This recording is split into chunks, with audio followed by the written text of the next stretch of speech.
What's up, everybody? It's Jordan, and welcome to the Sports Dude Heinz Show. And this is my part 4 of my part 32 series where I do a free agency mock simulation and a 3-round mock draft for each NFL team. This one is of the New York Jets. And joining me in today's video is a New York Jets fan. I have Kenny from Kenny the Sports Guy podcast. How you doing today, Kenny? Hey, how you doing, man? I'm doing good. Just hanging in there, working hard. It's a pleasure to be on the show again. Yeah, really glad you can, join my video today so we can kind of talk about, your favorite team in the New York Jets, this Jets team. I am so freaking excited for this year. I'm not even a Jets fan, and I'm so intrigued by this team. With some of the, moves they have done, cutting some of these guys like Shaq Lawson, they have like $60 million in cap space with a quarterback who I think is going to be really good. They have 2 top 10 picks this season. Very intrigued by the Jets. So we already cut Shaq Lawson. The Jets cut him several weeks ago. Like I said, they have $60 million in cap space. So who are some guys you think the Jets should maybe end up re-signing? Oof. Where to begin with that, actually, man? Let's see. Oof. The first person that didn't resign is Braxton Berrios because he actually carried the team last year. And he's clearly the best number 1 receiver in the Jets have right now. Because Jamison Crowder, he's a good wide receiver, but he gets injured a lot. So he's very injury prone. So I would rather re-sign Braxton Berrios over Jamison Crowder. And also, we need help in the O-line because that O-line we have this year just murdered Zach Wilson. So I don't think we should sign any O-line now. I think we should just wait till the draft. Like we should draft Ikem Inoue from NC State. I think he's a really good offensive lineman. We're not sure about what happened with Mekhi Becton because he got hurt, and some say that his career is over. So if I was Jets, I might as well draft the O-line and draft somebody in the cornerback position because our secondary just got straight up murdered last year with the deep threats out there. Just focus on signing a top-notch wide receiver, re-signing Berrios, drafting a young and up-and-coming O-line and a cornerback. Yeah, when I look at the Jets, there's 3 guys I really think they should end up re-signing. I would say Braxton Berrios, Marcus May, because Marcus May too, yeah. If he's not in the secondary, Kyle Hamilton, the safety from Notre Dame, he could be there at the 4th pick, but you're not really for sure, and you don't really want to take that chance of just hoping a guy's available and not re-signing your guy because of that. So Berrios, Marcus May, and also Eddie Pinheiro. The Jets have kind of had some kicking issues, and I feel like he's kind of done a decent job for them this past season. So Braxton Berrios, I would say probably around $4 million for him, maybe 4 or 5. I would give it 6. All right, 6. Let's see here. Yeah, it's interesting because you have some of these guys like Berrios, who are gonna, if you give him 4 or 5, maybe even 6, he's gonna, be very productive and make worth that $6 million contract. So, are you thinking 3 or 4 years for Berrios? I would give him a 3-year, $6 million deal. All right, we'll have the percentage probably about around 65, 70, because I would say that's probably what most are, and that would make some sense. So he accepts the deal, so we're able to get Berrios. We'll try Marcus May. I'm kind of thinking in the 10 to 12 range for Marcus May. Are you kind of thinking the same way for that? 10 to $13 million price range there. I think for maybe 4 to 5 years. It's interesting because when you look at Marcus May and you look at other guys, somebody really to look out for is Jesse Bates. If Jesse Bates signs a contract worth $60 million or something like that, don't be surprised when Marcus May gets like 13. Or, if Bates gets lower, maybe Marcus May gets paid a little bit less than people kind of anticipated. I think that's something to keep an eye on for, especially with Bates being with the Bengals. Hopefully we'll end up signing him. Obviously, if you're new to my channel, you would know that I'm a big Bengals fan. Yep. Eddie Pinheiro, kickers don't get much. I was kind of thinking just like $2 million 2, 3? Are you kind of thinking? I would sign him for a 1-year deal to see how he does this season, and maybe 2 to 3 million. Yeah, it's interesting because you look at kickers type of like some kickers are really really good, and some guys might have one good season. Mm-hmm. And Eddie Pinheiro has had one good year, and let me see here. Eddie Pinheiro has had one good season, and if you have him on a 1-year deal, I think that's a good idea because it's kind of a prove it deal. Like, okay, you played one good year, let's see if we can do it again. If we do it one more time, we'll give you a better contract. And we've seen many teams do that the past several years with specifically like rebuilding teams. I know the Houston Texans did that a lot this past year. Guys like Jeff Driscoll, guys like Alex Erickson, and people like that. So many guys, and then if they pay off, you give them a better contract. So with the Jets, after we re-sign those guys, we have $47 million in cap space. Normally, about $4 to $5 million is saved for rookie draft picks. So just above, I would guess, let's say $40 million. To me, there's a couple guys I'm very interested in. There's Mike Williams, Michael Gallup, Mackenzie Alexander, the slot corner. I think he's very underrated. A.J. Kane, the guard from Jacksonville. Carlton Davis, the corner from Tampa Bay. Riley Reif, the right tackle from Cincinnati. Also, if the Jets want to be, spenders, maybe Brandon Sharif, the guard from Washington. And it's one of those situations where, those offensive linemen are very expensive, but at the same time, you don't want to take a chance and having Zach Wilson end up like Joe Burrow. I mean, it sucks having a team who, if you just give them a little bit better offensive line, they can be great. And I feel like that's the exact same way for Zach Wilson and the Jets. So is there anybody who you're very interested in targeting in free agency? Oof. I'm looking at the wide receiver free agents right now, and okay, before we get into it, Devontae Adams is not going nowhere. He's going to stay with the Packers somehow. Mike Williams could be a nice addition. Chris Godwin could play in the slot. I really like Michael Gallup. I mean, he got hurt last year. I mean, he's been hurt throughout the entire year, and he has shown that he could be productive in the offense. And I really like Michael Gallup. Odell, he's staying in Los Angeles. Allen Robinson, he could be a nice addition. Juju Smith-Schuster. Oh man, I like him, but he's on TikTok a lot, and he's on social media a lot, and I don't want that in my team. But as for the rest, I would take a flyer back on Jameson Crowder. He has been pretty productive as well. AJ Green, maybe, but for me, I think I would just sign either Michael Gallup or Chris Godwin for the wide receiver part. And it's very interesting because both these guys got hurt this past season, and that really helped. That really hurt their market.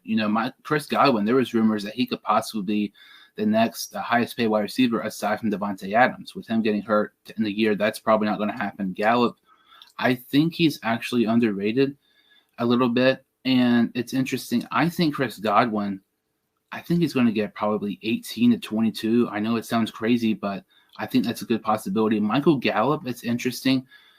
I think Michael Gallup could be in the 14 to 17 range, and I feel like if you get him anywhere between that, I think that's a pretty good thing for the Jets because you get just another weapon for Zach Wilson, him, Corey Davis, Berrios, Elijah Moore, and if Denzel Mims could finally do something, man, this Jets team is going to be fun. So with Michael Gallup, what are you kind of thinking for his contract? Well, for me, Michael Gallup, I think I'll have to agree with your thing, with your contract negotiations, but I think I could see him making 18, 19 million a year for that offense. I mean, he could easily be the number one option. Well, secondary other than Braxton Berrios. All right, we'll try 18 here.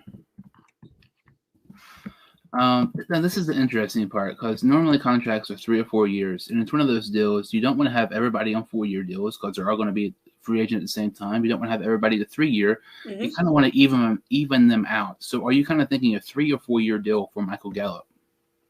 I would say 2. I think a 2-year deal would be good.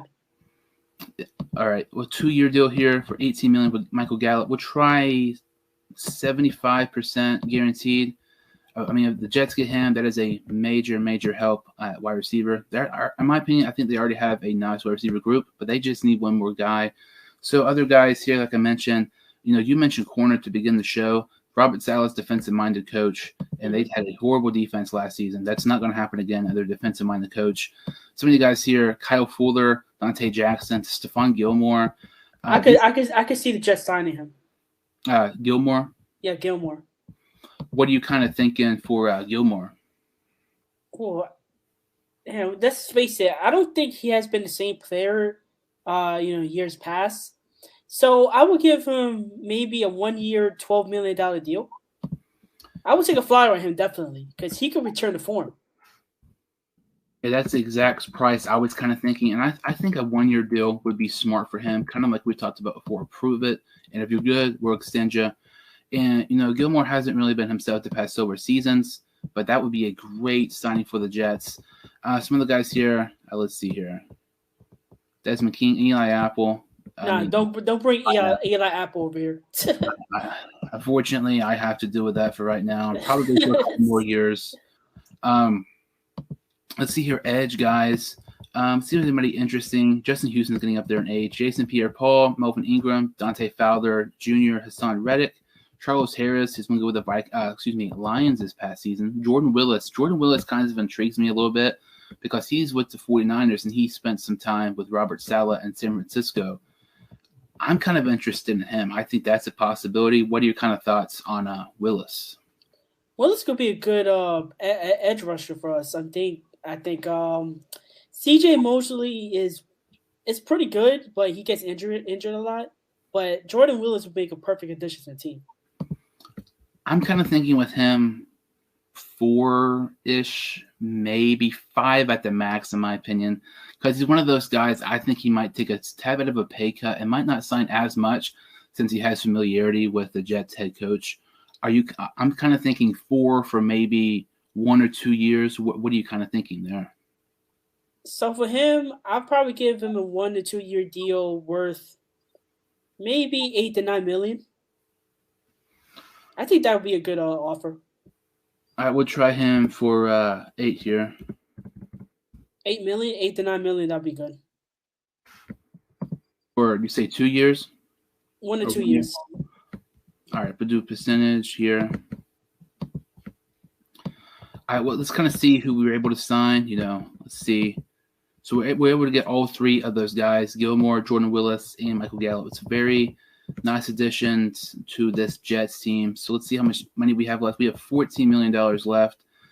So to me, I'm really looking at the interior offensive line. I know left tackle's probably going to be, they have some issues there. They probably have found their starter, Mekhi Becton. There's a chance he can get traded.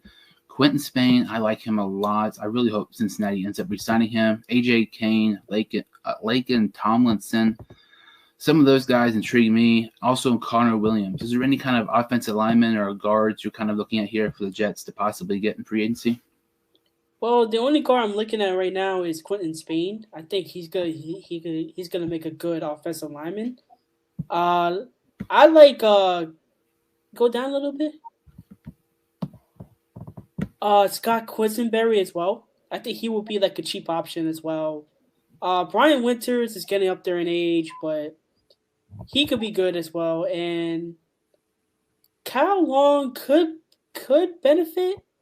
I think he just came out this year. He came out of retirement this year to play for the Chiefs, and maybe him, Richie Incognito. No, but as for me, I will have to say Quisenberry would be a good pickup, and I like Spain as well. I really, really, really like Spain. And it's interesting because I saw a projected cap thing for him, his projected signing per season.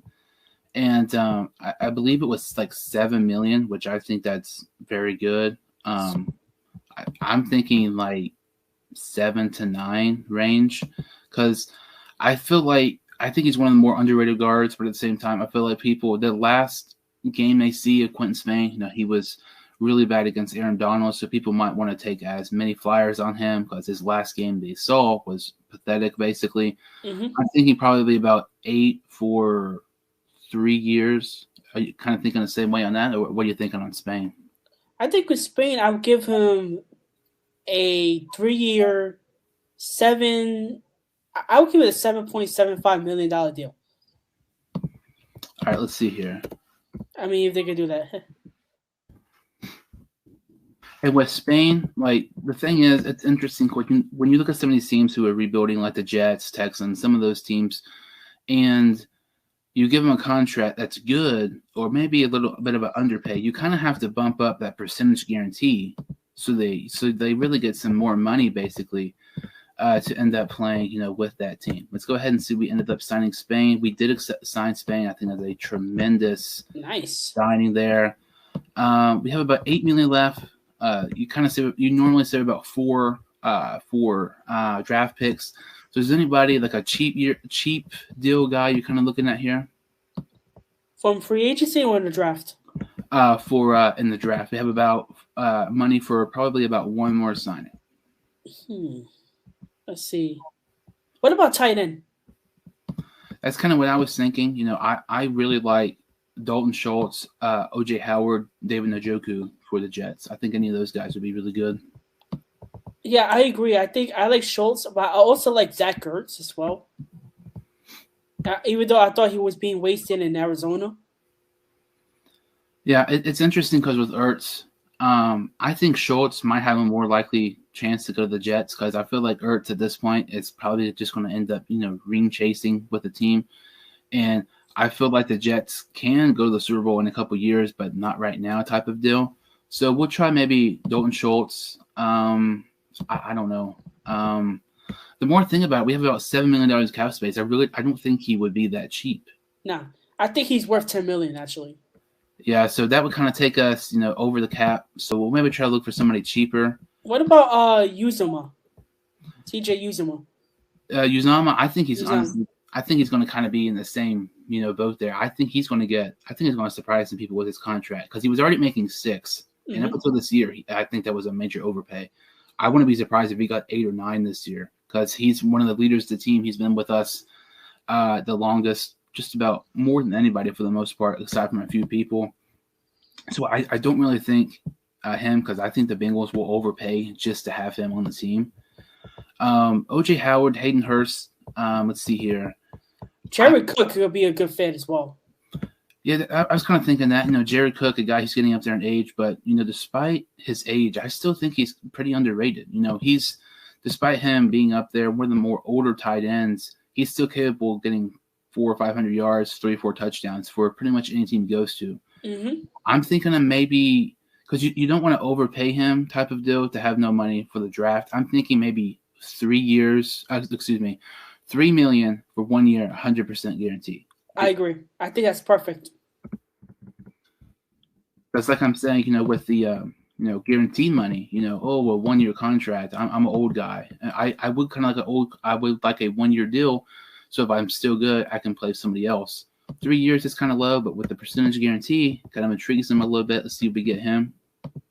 We're able to get Jared Cook. So I feel like, I would say we're probably done signing guys because we only have about $5 million left, and that's kind of 4 draft picks. And you never know. The Jets could maybe cut some more other guys as well.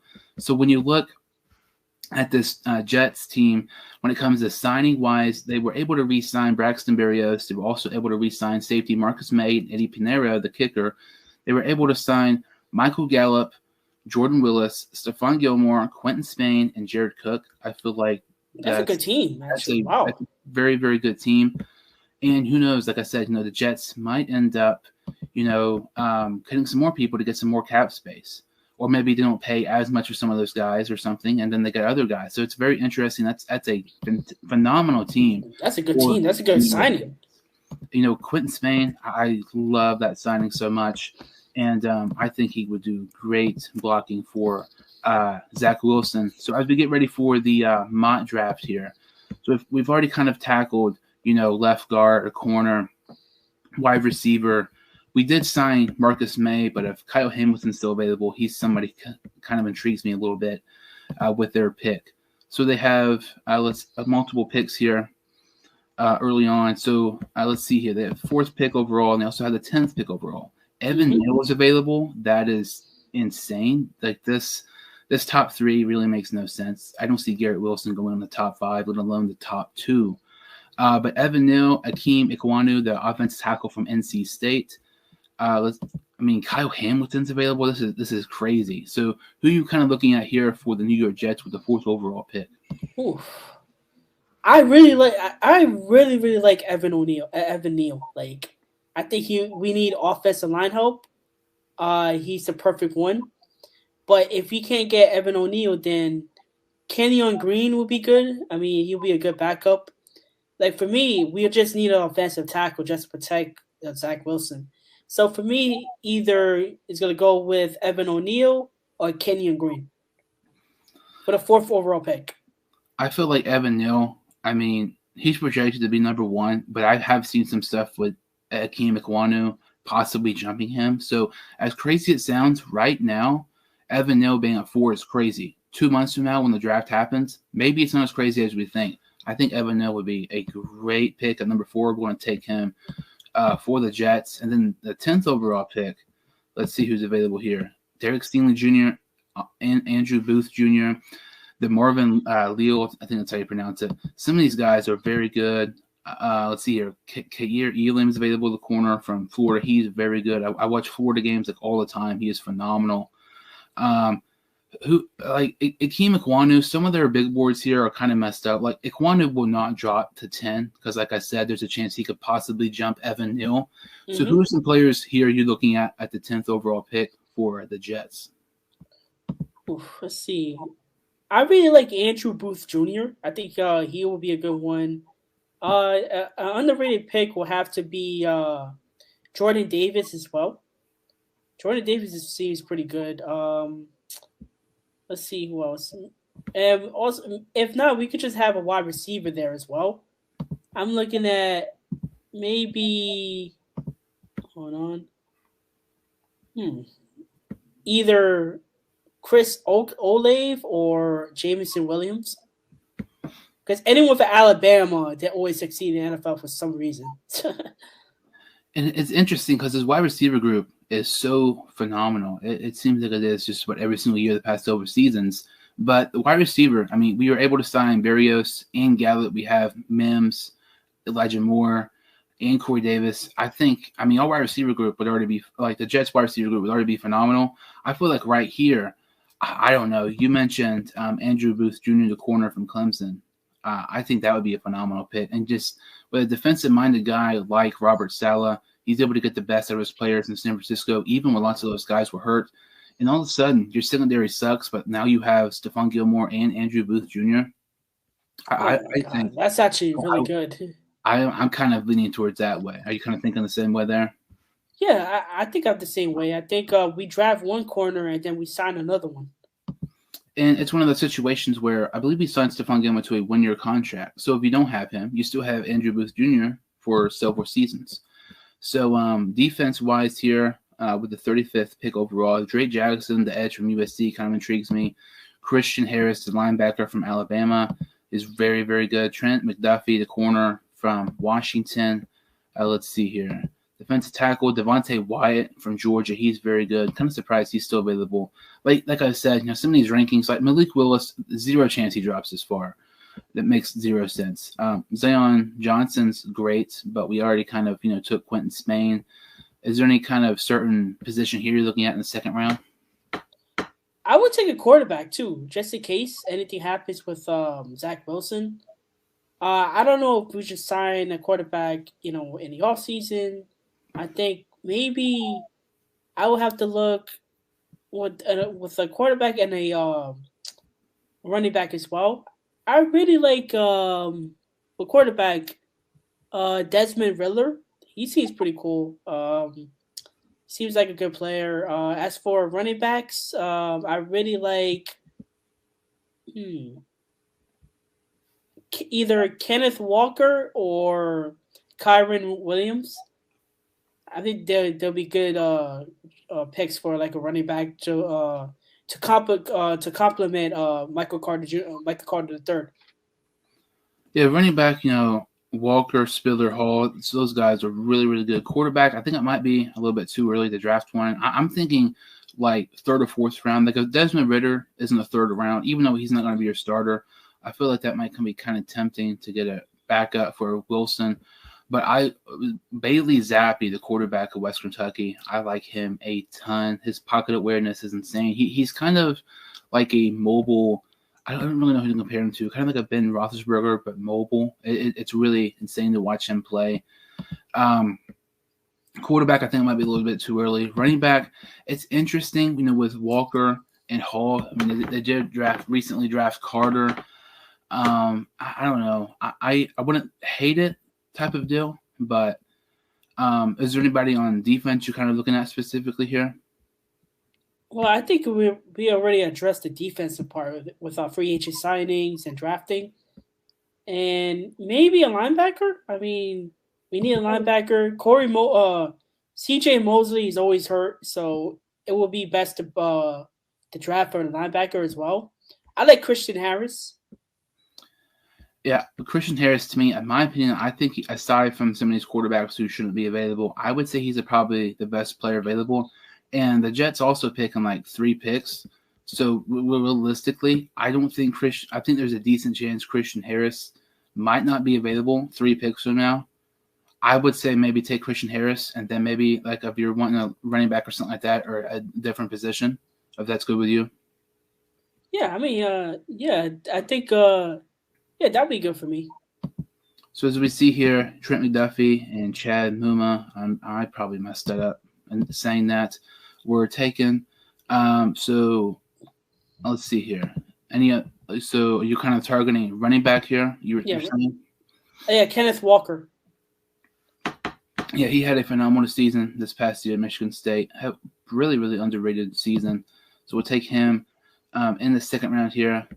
The Jets, let's see here. They have it's interesting because the Jets have 2 first-round picks and 2 second-round picks. I think they're one of the only teams to have both. They have I think only 1 third-round pick. So who is there anybody kind of looking at here? I know you mentioned Ridder, but he literally just got picked. The pick before us, which that is a tremendous pick by the Houston Texans at 68, getting Ridder. Anybody here on offense or defense you're kind of looking at? Trey McBride could be an option for tight end as well. Just in case we don't get either Schultz or Ertz. So I would draft Trey McBride. He had a good year. And also with I won't really focus on tight end for now because we already addressed the offensive line, the wide receivers, and the running backs, and linebacker as well.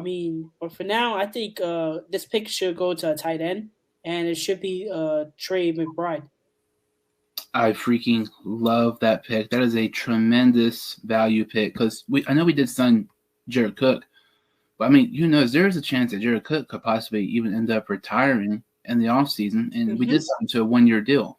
So even if we get him, we still going to need a replacement in the future. Trey McBride that from Colorado State, phenomenal pick there. So we have Evan Neal, Andrew Booth Jr., Christian Harris, Kenneth Walker, and Trey McBride. With our free agency signings, when you look at it, we're able to re-sign Berrios, Marcus May, Eddie Pinheiro. We signed Michael Gallup, Jordan Willis, Stephon Gilmore, Quentin Spain, and Jared Cook. Holy crap. That's actually a really good signing right there. That is a really, really nice team. And, with a quarterback who, in my opinion, I think is going to be very, very good this season. I think I'm not going to say he's going to be one of the better quarterbacks in the league, but I think he will surprise some people this year because I think his second half of the season is not being talked about enough. First half, he was not good. Second half, he was much, much better. Let's see here. So when we look at this, roster additions that the Jets had and, kind of looking at their 2022 schedule.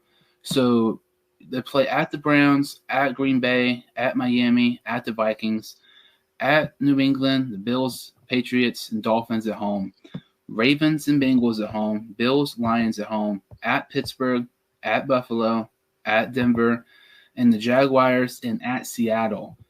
How many games do you kind of looking here that you think the Jets will end up winning in the 2022 season based on our offseason additions? Oof. Wow. Okay, so the game against the Cleveland Browns, we should win automatically. So that'll be 1-0. The Packers game, wow. It all depends if Aaron Rodgers returns. If Aaron Rodgers returns this season to the Packers, that's a loss. So that'll be 1-1. The Dolphins, for some strange reason we cannot beat the Dolphins for the last 5 years. But I think next year is going to be different. So I think they'll defeat the Dolphins. That'll be a record for 2-1. The Vikings, The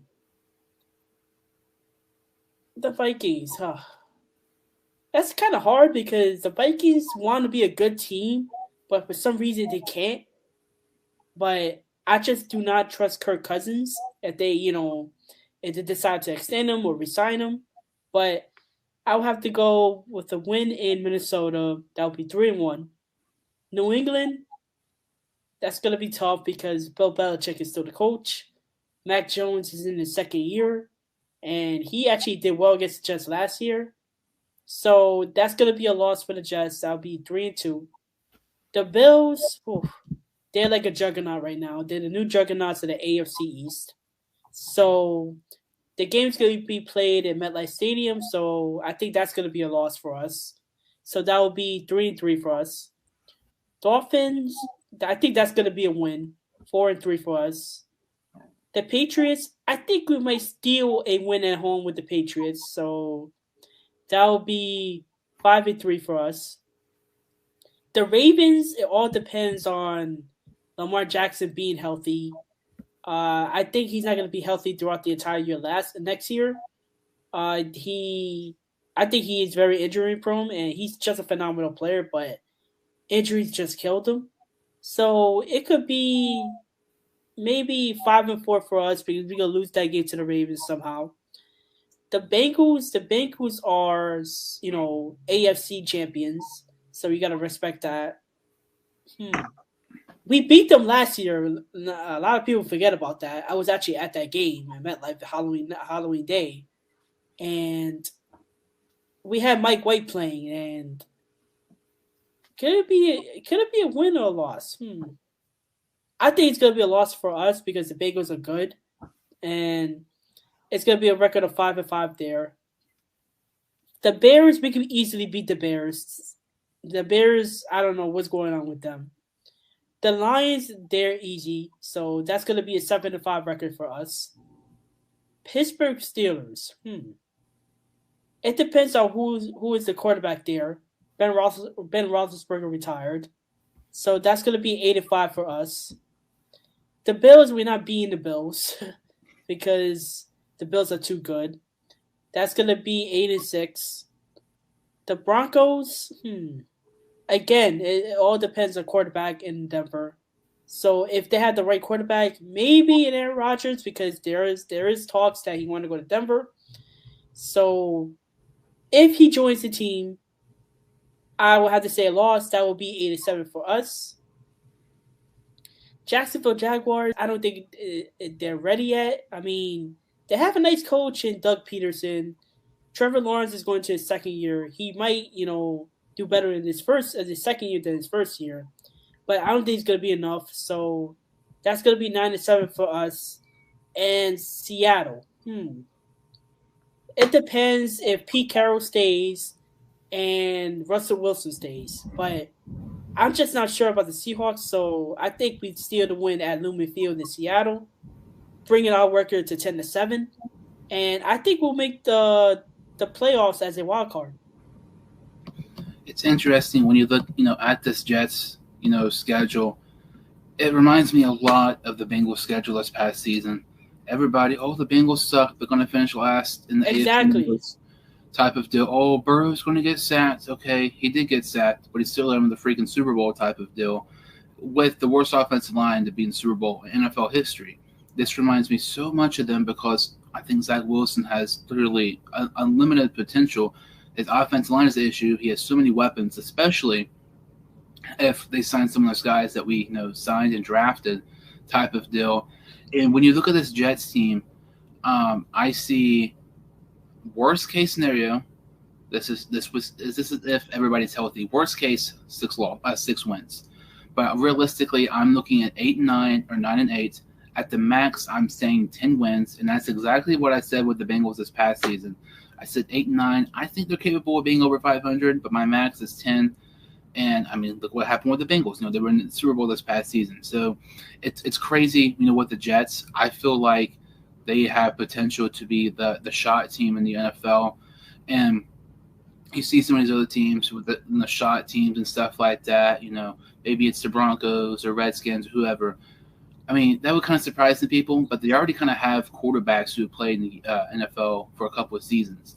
The Jets don't have that. They have a guy who's only played 1 year who I think will surprise some people this year. His second half of the season is not talked about enough. It's crazy because everybody talks about Trevor Lawrence being the best draft prospect coming out of this past year's draft. In my opinion, I don't even think he was the best quarterback prospect at the draft. Zach Wilson is going to be really, really good, and I hate hearing it so freaking much being a Bengals fan.